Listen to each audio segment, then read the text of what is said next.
Hi guys, welcome back to my channel.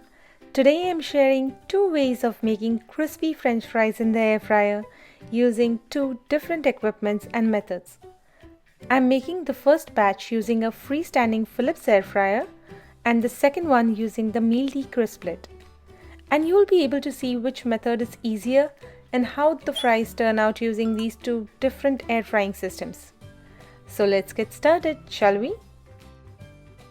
The first step is to prep the potatoes for fries, and for making french fries, it's best to use potatoes that are denser and have a higher starch content like russet and Idaho potatoes. I have used two russet potatoes weighing a total of 1 pound because that is just the ideal batch size for my air fryer. This might differ based on the size of your air fryer. Also, I always peel the potatoes for fries, but this is again up to you as I know some folks who prefer not to peel. So next, these potatoes need to be cut into fries. For this, I usually cut off one side and then cut the potato into slices that are about 3/8 of an inch thick, which is a little less than half an inch.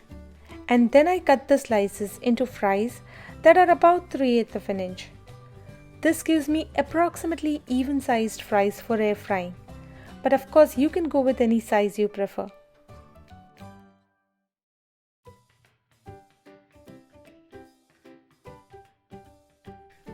Once you've cut the fries, rinse off all the excess starch.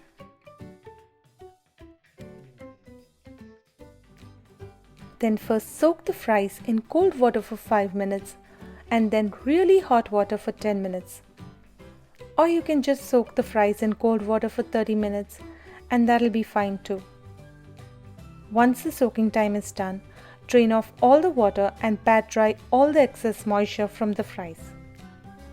Then add 1 tablespoon of oil and coat the fries in this oil because even air frying will require some oil. The fries are now ready to be air fried.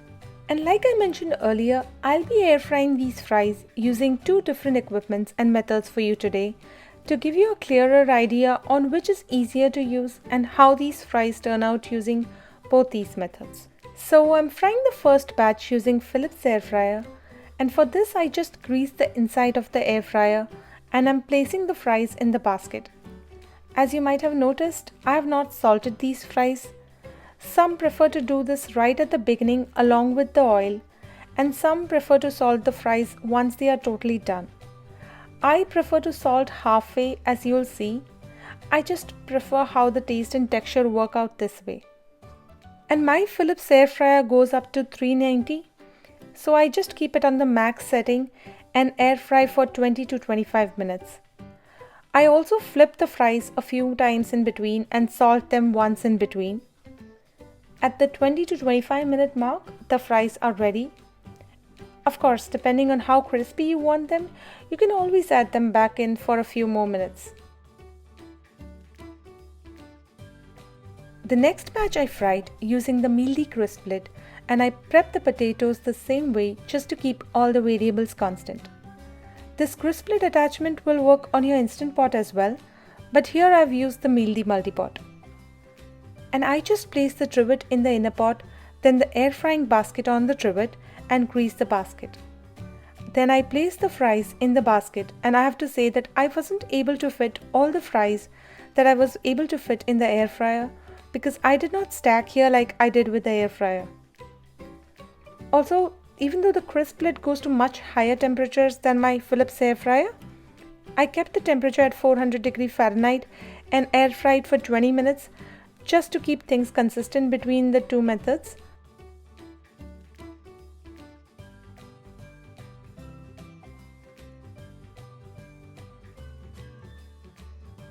And I also flipped the fries once at the 10-minute mark and also salted at that same time, same as what I did with my Phillips air fryer for the most part.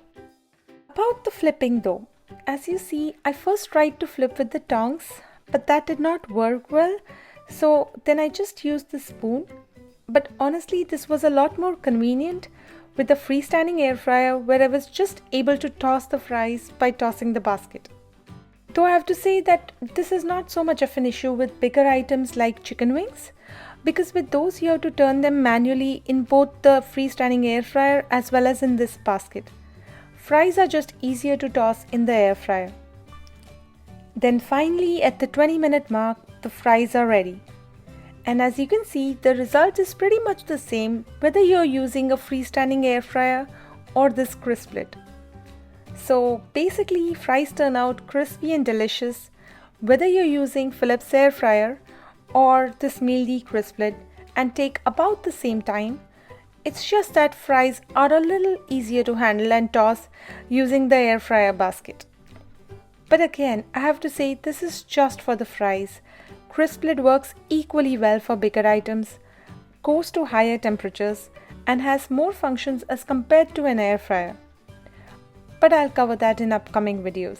So stay tuned and subscribe if you haven't already. In the meanwhile, if you want to see a detailed review of CrispLid, check out the link in the description box. I have shared it there along with the written and printable recipe for these air fryer French fries, which I hope you'll try and enjoy. Until I see you again, happy cooking!